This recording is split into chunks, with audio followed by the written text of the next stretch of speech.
This is Patrick O'Brien, the psychic. I'm at Mrs. P and me every Tuesday from 5 o'clock to 10 p.m. And here we are today going to talk about performance-based at the Art Institute. When I was younger, I did performance-based at the Art Institute using psychic ability as a creative tool. I would psychically interpret artwork. So students would bring their artwork to the class at performance-based. The first day that I actually did performance-based, I started out, there were 20 students in the room and the instructor. And I had an 8-hour day and 2 15-minute breaks and an hour lunch break. So in the morning, I was talking to about 20 students, talking about different ways they could enhance color, shapes, and forms to their artwork. And in the afternoon, after lunch, I came back to performance space, and there were over 200 students in the room. They had all heard about me during lunch hour, and they decided to come in. And students brought their artwork, and I would be looking at all the artwork and psychically interpreting it. One student brought 12 paintings, and they were abstract works of art. But I noticed a theme in all the abstract artwork paintings were suicide. He was painting suicide attempts in his artwork. And I told him, I said, you have to get away from the negative side of your artwork to get away from the suicide attempts. And when I was done with him, the instructor took me aside and asked, how did you know he was suicidal? He attempted suicide at least 11 times. And each painting was depicting a different form of suicide. He was battling depression all of his life. And it came out more and more through his artwork, which he had an explosive use of colors. Another student I talked to during performance space, I looked at his artwork and saw a lot of potential, and him eventually exhibiting his artwork in a gallery type setting. And years later, I was on Michigan Avenue in Chicago in a lobby, outdoor lobby of a Third Presbyterian church. And he came up to me and said, you got to see my artwork. You told me I would be exhibiting my artwork, well, all in this church setting in the lobby. As you walk around, you'll see all my artwork. And he was impressed that I picked up he would be that talented to where he could exhibit his work. So I did performance space. It was 8 hours. You got paid $150 for the day. And when I was done, a week later, I got a letter from the instructor thanking me and how I had a profound effect on his students. And a lot of them remembered me because of it. And he thanked me for coming and wanted me to come back again. So performance-based is something I enjoy doing for the day. But it's very exhausting to spend 8 hours talking about different people's artwork. And so I did it a few times. And it's in my resume. And I've also done lectures for corporations. And I did Condé Nast, their annual party in Chicago every year. So I've done stuff for organizations, and in August this year, I'll be doing a charity benefit in the Northwest suburbs. The date is yet to be finalized, but I will be doing it. They've called me and said they wanted me. They've used me before for charity benefits. So I'm used to working with large groups. And your energy when you use psychic ability with a large group is you have to pick up quickly and get an energy right away and keep going forward and doing people quickly, like 5 to 10 minute readings, and then giving them a sample of what psychic ability can do. So I've done a lot of parties over the years. I'm working at Mississippi and Me for about 20 years now. I've been at another restaurant before that for 23 years called Primetime. It originally was A.K. McClutz's, then it became Allison's, and then became Primetime. And then the restaurant closed and they built a bank on the property. And Mrs. P and Me, I've been there for about 20 years, and they've gone through 3 owners, and I'm still there. I have a steady clientele of people that come regularly, people that I've known. I've been reading for about 43 years. And what I do is pick up energy. And I go in the alpha state, and then I start talking. I call it like rambling. So if you asked me a week later what I told you during the reading, I wouldn't pick it up because I wouldn't remember. But I've been psychic ever since I was 6 to 8 years old. I've always been psychic. That was my first experience.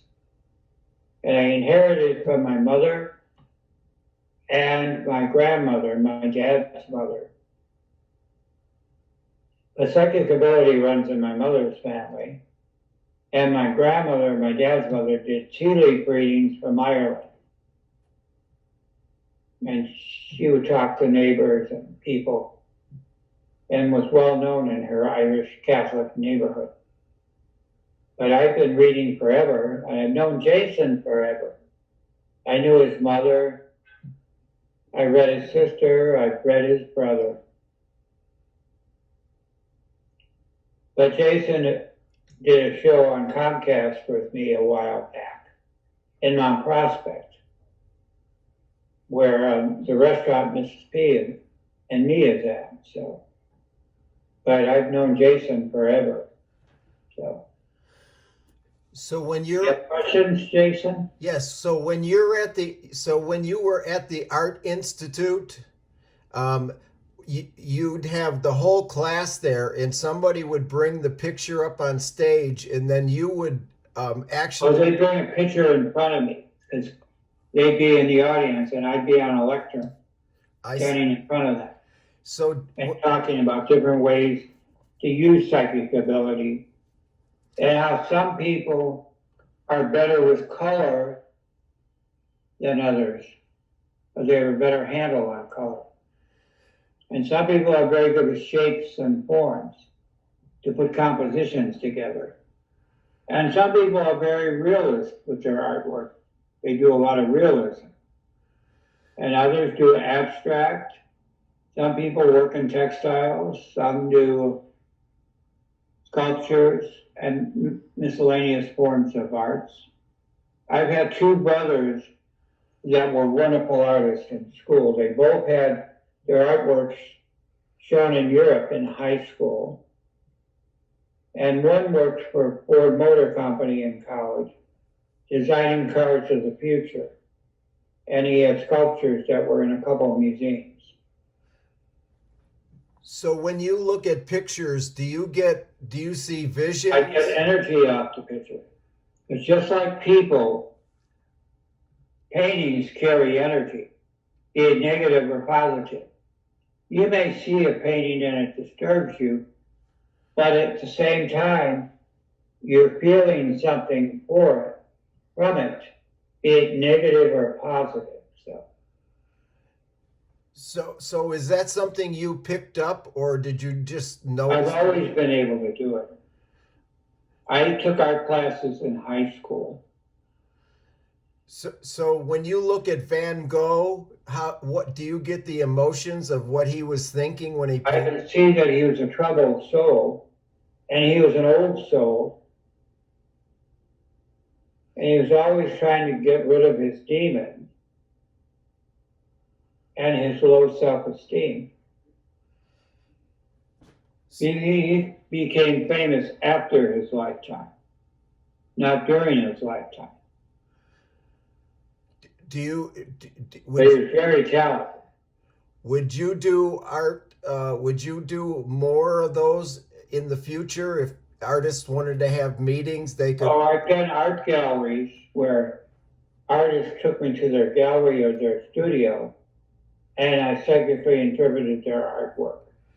So an artist could contact you if he wanted to have an art display, and No, if he wanted his artwork interpreted psychically. I see. So that I've you're. done that for a few artists, and they all gave me one of their paintings. Wow. So you call that art interpretation? Art interpretation through psychic ability. Taking it to another plane or another avenue of art. I see. You're world renowned as a great psychic, and you probably have seen thousands of people over the years, haven't you? I've seen loads of people. I've read people in Zurich, Bali, Australia, Melbourne, Sydney, Australia, South Africa, Spain, Barcelona, Ireland. So I know people from other countries. And I read a lot of Polish people in Chicago because it's the largest population of Polish people in the country. Because the weather is very similar to Chicago. And they feel at home when they're in Chicago. So. When you have one of the group psychic readings, can you describe what it's like or how the process? No, I just talk to people individually at a party. But if it's a corporation or something, they come up to me one-on-one and they're in a line. And I read each one separately, but quickly, just to give them a taste of psychic ability. I see. And can you? And I did Condé Nast parties for a long time till COVID came. I did like 12 years with Condé Nast. So corporate could call you to have a psychic party, and then you would do readings for them. Is that correct? Oh yeah, I've done parties, Christmas parties, house parties, one-on-one individuals, and different things. So. I see. And you helped out with the police with the Masters case? I did not work with the police on Diane Masters' case. They murdered her. So I wasn't working with them. Oh, I see. So I worked with the family. I see. Because they were having a problem with the police. Because the police in Willow Springs were paid $10,000 to murder Diane Masters by the lawyer husband. And the chief of police in Willow Springs at the time was corrupt. And he allowed 2 of his men to kill her. So the police were no help on that, at least the Willow Springs police. So you helped to actually provide people with the answers to some life questions. Missing people I've worked on and different things, or lost items. Do you have a, how do you do it? Is it something that just comes natural to you? I just start talking. If I don't feel anything, I tell people. I see. Years ago, I worked with a girl whose brother worked at the Ukrainian Orthodox Church near Division and Ashland in Chicago. She was coming to me for readings, and she asked me, she said, "Do you work on missing people?" And I said, "Well, bring your brother's picture, and if I pick up anything, I'll tell you." So that week, she brought me her brother's picture. He worked at the church. And Friday, after he got paid, He normally went home on the L to Jefferson Park in Chicago, the station, on the L. But he never got on the L. They never located him. He never got home. And I told her, I said, I see your brother coming out of the church, and I see him standing by the division steps going down to the L. And I see him laying on the ground, and he's like hit from behind by two dark-skinned men. And I said, he's not dead.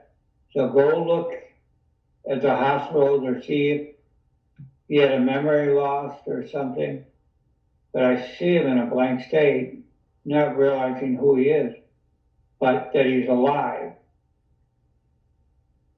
And I said, you need to put up flyers about him. So they hadn't put out flyers. That week, they put out flyers, and I said, on Thursday, you'll hear something about your brother. And on Thursday, she got a call from a guy, and I told her, I said, it's going to be a strange story about your brother, but he's alive. Well, lo and behold, she gets a call from a guy. He says her brother is staying with him. That he was walking by Division in Ashland, and there's a guy laying on the ground, and his wallet was taken, and he was hit from behind, and didn't know who he was when he got out. And he took him home and took care of him for 2 weeks. And so she got a call that he was staying there. Well, he had gotten out of work, went across the street to the currency exchange to cash his check. He got out, and two black men followed him from behind, and he was getting near the steps for the L. They hit him from behind. He was laying on the ground. His wallet was stolen and money, and he had no IDs or anything. And this guy saw him and brought David home. Her brother's name was David, and brought him to his house and took care of him. And when he saw the flyer, he called her up that day and said, I have your brother. So he was found, and he was okay. And they never caught the two black men that robbed him. They were watching him go in the currency exchange and cash his check. So that's what happened with that case. So can you tell? That was a missing person. People shouldn't be afraid to come for a psychic reading, should they? No, they should never. And then I wrote down a girl that comes to me regularly, Laura Cleary. She had a brother who was at a mental institution in Evanston, Illinois. He was paranoid schizophrenic. And he had disappeared from the mental health center he was staying at her house. And she asked me, could I help her or pick up something? She said, you've always been pretty good with me with readings. You're excellent. Maybe I thought you might be able to help me. And I looked at her. Her brother disappeared on a Friday, left the home. And I told her, I said, I see your brother back in a couple of days. He has a haircut. And he's talking about some guy named Tom. Well, lo and behold, Monday comes around. He shows up at the health center where he is staying at a mental institution. He has a haircut, and he keeps talking the name Tom. It doesn't know who Tom is, just says Tom. And she said he had no money to get a haircut, so when you told me he'd have a haircut when he came back, she said I was shocked because he wasn't having any money to get a haircut. But it made her realize that some people, she always said, you're more psychic than other people I've gone to. So that was another missing person. So I've done other missing people over the years. So if someone would like to be on your TV show with you, they could contact you and get a site. Yeah, but I'm not doing a TV show anymore now. Yeah, but we are going to be producing some in the future. So. Oh yeah. Well then, sure. Yeah, and also you have a big following of people who like to talk to you on Zoom now. Also, you're on Yeah. Zoom. I've got a lot of people I'm doing phone readings for. They're emailing me pictures, and I'm doing a reading off the pictures. So I see. So people have questions about it. They could send you a picture or Zoom you you. just send me a picture, and I do the reading off their picture. That's excellent. Your website is psychicatlarge.com. Yeah. And you're the most honest and lowest priced psychic that I have ever met. Well, I don't know that I'm the lowest price, but I try to make it affordable because not everybody can afford a psychic.